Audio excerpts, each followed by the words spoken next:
Telugu digital media network లో political కేటగిరీలో number 1 కేవలం 72 గంటల్లో 1,50,00,000 వ్యూస్ పైగా పాపులర్ టీవీ నెట్వర్క్. ఇప్పుడు ఏపీలో 2019 సీన్ రిపీట్ అయ్యే అవకాశం ఉందంటారా? 2019 అనే సీన్ రిపీట్ అవ్వదు కానీ 2014 అనే సీన్ రిపీట్ అవుతుంది. 2014 అనే సీన్ రిపీట్ అయ్యి కనుక నాకు తెలిసి 120 అప్ టు 143 వస్తాయని అనుకున్నాము.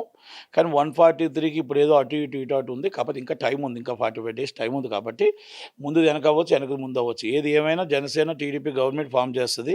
తక్కువ సీట్ల, ఎక్కువ సీట్ల, 150 సీట్ల, 120 సీట్ల అనేది ఉంటుంది. కానీ వైసీపీ మాత్రం ఇంటికి వెళ్ళిపోతుంది. ఇది కన్ఫర్మ్డ్. 2014 సీన్ రిపీట్ అవుతుంది కానీ 2019 సీన్ రిపీట్ అవుతుంది. ఓకే. ఇప్పుడు కాంగ్రెస్ పార్టీ చీఫ్గా వైఎస్ షర్మిల గారు ఉన్నారు. ఆమె ఏ పార్టీలో ఓట్లు గండికొట్టే అవకాశం ఉందంటే ఏం చెప్తారు? వైసీపీ ఓట్లు గంటి కొడుతుంది.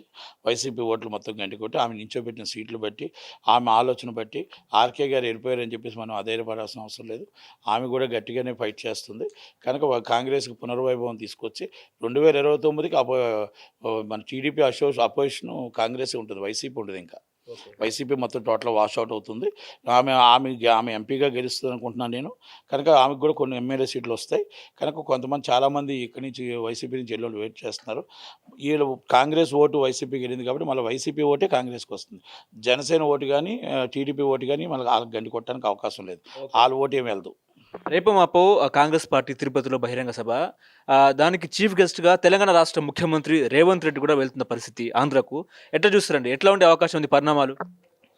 ఇక్కడ ఒకటేనండి, ఒక సీరియస్గా తీసుకున్నారు. షర్మిల గారు అవ్వచ్చు, ఆమె మల్లికార్జున ఖార్గే గారు అవ్వచ్చు, రేవంత్ రెడ్డి గారు అవ్వచ్చు, అక్కడ డీకే శివకుమార్ గారు అవ్వచ్చు.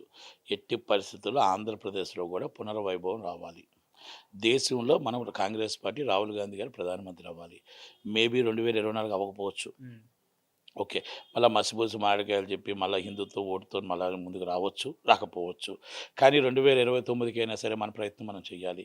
29 రాష్ట్రాలు మళ్ళీ టోటల్గా రాష్ట్రాలన్నీ కూడా అది ఎలా మనం గెలిచినా కూడా అన్యాయంగా వాళ్ళు ఓటు ఎమ్మెల్యేలు కొని ఎలా లాక్కుంటున్నారు. ఒక్కసారి మహారాష్ట్ర రిపీట్ సీన్ అవ్వచ్చు, ఇంకోసారి రిపీట్ సీన్, ఇవన్నీ కూడా వివరిస్తూ వాళ్ళు కూడా ఆంధ్రప్రదేశ్లో కంపల్సరీ గవర్నమెంట్ ఫామ్ చేయడానికి రావడానికి ప్రయత్నం చేయడానికి వాళ్ళు ప్రయత్నం చేస్తున్నారు. వాళ్ళ ప్రయత్నం ఇప్పటి నుంచి చేసుకుంటే 2029కి నెంబర్ 1 ప్లేస్లోకి వస్తారని ఆలోచన. ఓకే. ఇప్పుడు టీడీపీ జనసేనతో బీజేపీ కలిసే అవకాశం ఉందంటారా, లేకపోతే వాళ్ళ పొత్తుకు బీటీలు వచ్చే అవకాశం ఉందా? కలిస్తే నష్టం వస్తుంది కొంత, కలకపోతే చాలా మొత్తం క్లీన్ స్వీప్ చేసుకొని 150 సీట్లు గెలుస్తుంది. అది నా ఆలోచన, నా వ్యక్తిగత అభిప్రాయం. అది కలిస్తే వాళ్ళకి తక్కువ సీట్లు వస్తాయి, కలకపోతే గవర్నమెంట్ ఫామ్ చేయడం కన్ఫామ్. కలిస్తే తక్కువ సీట్లు వస్తాయి, కలకపోతే ఎక్కువ సీట్లు వస్తాయి. ఓకే. ఏపీలో వైసీపీకి కానీ టీడీపీ జనసేనకు కానీ బీజేపీ కానీ ఎన్ని సీట్లు వచ్చే అవకాశం ఉంది అసెంబ్లీ సెగ్మెంట్లలో? అసెంబ్లీ సెగ్మెంట్లో మాకున్న ప్రకారం బీజేపీ కూడా కలిస్తే 120 సీట్లు 110 సీట్లు వస్తాయి. బీజేపీ కలిస్తే. బీజేపీ కలకపోతే 140 టు 150 సీట్లు, 23 సీట్లతో ఆగిపోతుంది. ఎందుకంటే ఇక్కడ బీజేపీ వాళ్ళకి ఇచ్చిన సీట్లలో ఏమీ వాళ్ళు గెలరు.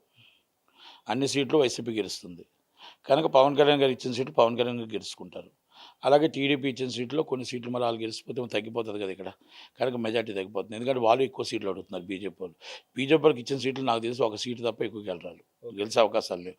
వాళ్ళు పొత్తులో భాగంగా వెళ్ళా కూడా మైనార్టీ ఓట్లు దెబ్బతింటాయి. కనుక ఎస్సీ ఎస్టీ క్రిస్టియన్ మైనార్టీ ఓట్లు ఉంటాయి. ఆ మైనార్టీ ఓట్లు దెబ్బతింటాయి.